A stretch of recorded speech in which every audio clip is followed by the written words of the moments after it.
What's going on, world? Your man, Mr. Mac, here with ahv-hiphop.com. I'd like to welcome you to the Mechanism, and I'd like to welcome a brother to the show whose name you know and whose face you know if you've been paying any attention. If you haven't, that's your fault, not mine. But if you have, then you know to tune in because he's probably going to say some shit. This is the West Coast own Glasses Malone. What up, man? There's a lot of retro stuff you got popping here. Yeah, Your tape deck that actually plays tapes. You put your album out on cassette tape, which is crazy to me. Green tape. Let's put that back. Shout out to Ray. Green tape. This is really why green? Just match the album colors. I mean, life ain't nothing but, money happened to be one of the but that is. So I had to do the green for the money. Glasses Malone. Life ain't nothing but. And this is really now to the 90s babies watching. This is what's called a cassette tape. Yeah. This is what we used to rock with back in, You was an 80s baby, you feel me? So you don't know about putting the tape over it, so you could tape over it. Little tissue in the top. So you could tape over it. If I'm honest though, I was CDs by the time I got going, so yeah. My first album was on a cassette tape. My first album was on CD that I remember. Mine was Illmatic. My first album, definitely was Doggy Style. I remember too. That's what's up. Yeah, Doggy Style. And speaking of which, there's a lot happening out west right now. You guys are seeing sort of a renaissance popping right now. Yeah. With a return to prominence as far as Kendrick popping. Yeah. And then the whole black hippie. Yeah. Q don't really get enough props, but Q is really doing a lot too. One of my favorite albums out of that. Yeah, my favorite album is YG. YG is another one. Yeah. Mustard bringing in the bass sound and turning it into something. Yeah. And now this Compton album. Is just ridiculous. Yeah. What's it like being a West Coast dude watching all this stuff happen? Especially somebody who's been in it for so long. 7 years now. 7 years. Ty Dolla Sign really, man, is like, I got a chance to, he don't get enough credit to me. You know what I'm saying? And I've said this before, but Ty Dolla Sign really is the architect of today's movement as far as what's going on in the streets. The music, Mustard gets a lot of credit, and with respect, because Mustard was a DJ that you was hearing about when we was in the game and he was coming up. You heard about him coming up, and he was like really killing the parties. But Ty Dolla Sign, really created what would be considered like the holy grail of West Coast music today as far as Tooted and Booted. It's like probably the most classic song from, this new movement. And Ty Dolla Sign was the producer of it. He produced YG's Tooted and Booted, did the hook and everything.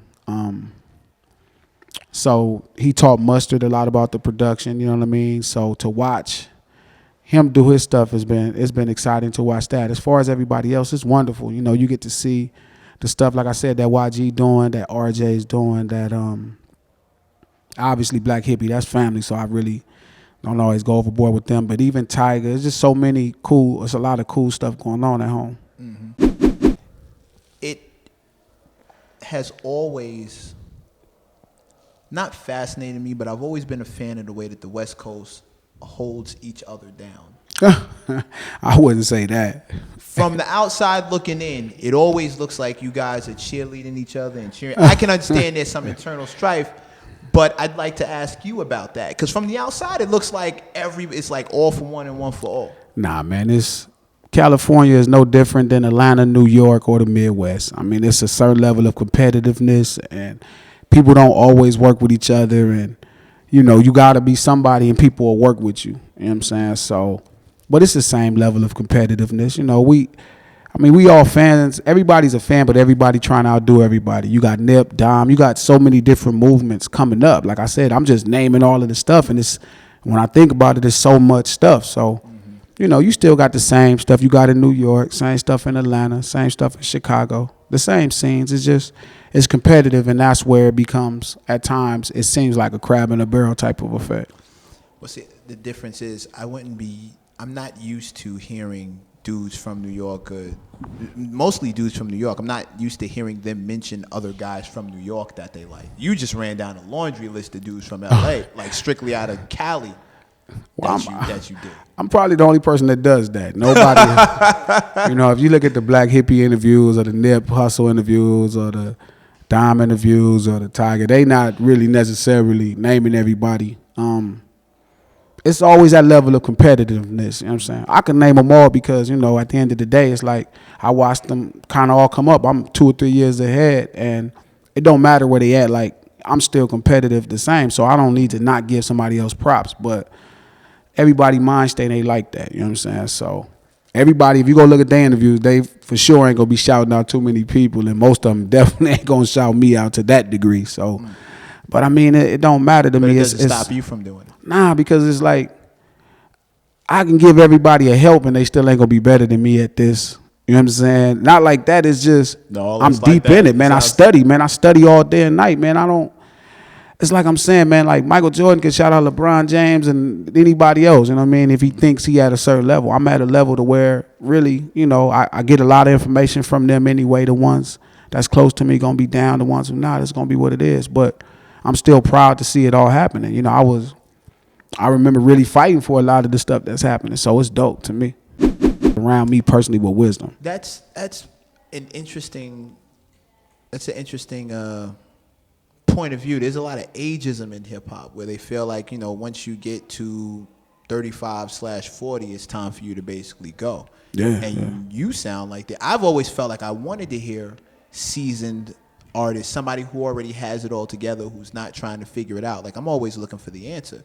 And the dude in the same position as me probably doesn't have it. Yeah. But maybe somebody with 10 years on me, 15 years on me, he's probably got that. But we don't have that perspective in hip-hop a lot. You know, it's funny. A lot of people wanted me to lie about my age and say how old I'm 35 now. It's funny you said that. I don't have no kids, so I probably look like 27 or something.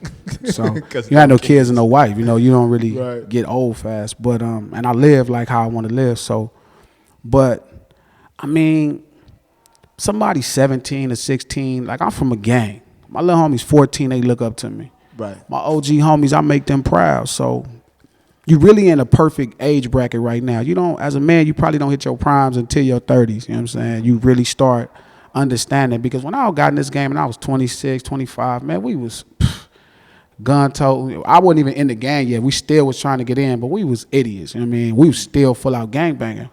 So you look at Dre and them, man, them dudes that start really making their stuff until they got into their 30s. Even Jay-Z, everybody loves Reasonable Doubt, but man, Blueprint is when he perfected it. Like, that's when it was like at ease, you know what I mean? The Blueprint Black Album. So I think you do get to a certain age where you lose your imagination somewhat, but if you can keep somebody around you with the imagination, the wisdom that like I get when I listen to a Jay-Z or to even like a Rick Ross at times or Jeezy at times, guys who are older than me, and you know, you just get a lot. Kanye, man, I get a ton of wisdom from somebody else's experience. So you just really make the best shit, man. I mean, my problem is I still live like I'm 20.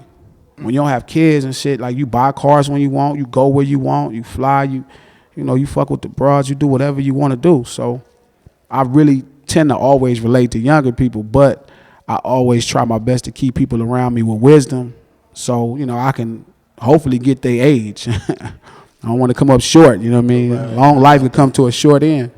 How about that? No children, no wife? Nah, none of that. None of that. You scared? Yeah, for sure. Okay. 100%. Scared? I'm 100% scared to have a kid, 100% scared to have a wife and all that. What's the scariest thought about having a kid? He could like Young Thug. And then like I can have a kid that I don't understand. Like I don't understand that what's going on. I don't understand, you know, if you gay or if you're not gay. I can understand if you're a gang member. You know, I don't understand. You know, that's the scariest thing to me, having a kid that look up to somebody else, and then I'm having to deal with that and not knowing how to have anything else besides compassion. You know what I'm saying? Right. That's scary to me, the unknown. You know what I'm saying? And a kid is not like, you know, when I go do something like, if I go, you know, if I bust on somebody, it's different. It just happens to me. Right. You know, a kid, man, that's like forever. And it's like God serious, willing. You know what I'm saying? And I mean, I know a lot of people don't necessarily look at it like that, but a kid is serious. Like, I look at all the letdowns I caused my dad and my mom. Like, I'm like, oh shit, this could happen to me. You think you a letdown to your parents? I mean, at this point, I'm cool, but I mean, man, at that time, you know, we was selling Sherm every day. We gangbanging every day. I mean, this ain't even that long ago. I could have went to college. I had great grades, you know what I'm saying? And I ended up becoming a full-fledged gang member, low riding, street racing, gun toting idiot. So, you know what I mean? Like acting like I didn't know no better, you know, so some kid can happen. So that worries me. You know, a lot of times I think about it like, damn, man, I don't want, man, if I have a kid and then like what if his favorite rapper is Young Thug and he look up to Young Thug and he kind of like is like that. Like sometimes I look at Young Thug and I hear his talent, but then I'll be like, man, I wouldn't even know what to do if that was in my house. Like how would I even, you know, how would I address this person? How would I talk to them? Somebody who told you that most of their clothes are girl clothes. Yeah, like that's another thing. So it's like, you know, you don't want to be a bigot, you don't want to hate it, but it's like, damn, you just don't understand it. So then you can only find a certain level of compassion. And it's like, I don't want to just operate from that level. I also want to operate from intellect and knowledge. You know, I've seen this before. So it's scary to me at times. Well, think Boy George. Yeah, I wouldn't want Boy George as the son, even with his accomplishments in music, because, I mean, I would be, you know, I would be blessed. I'm his boy fucking George, but it's just scary, you know, watching that grow up. You know, Lord knows what if he become a gangbanger like me and then he don't make it and he get killed, then I got to bury him and you got to live with that type of shit. And, you know, like I said, the unknown, usually I'm good at fear, but that kid thing is like, you know, it's like different. That shit sick.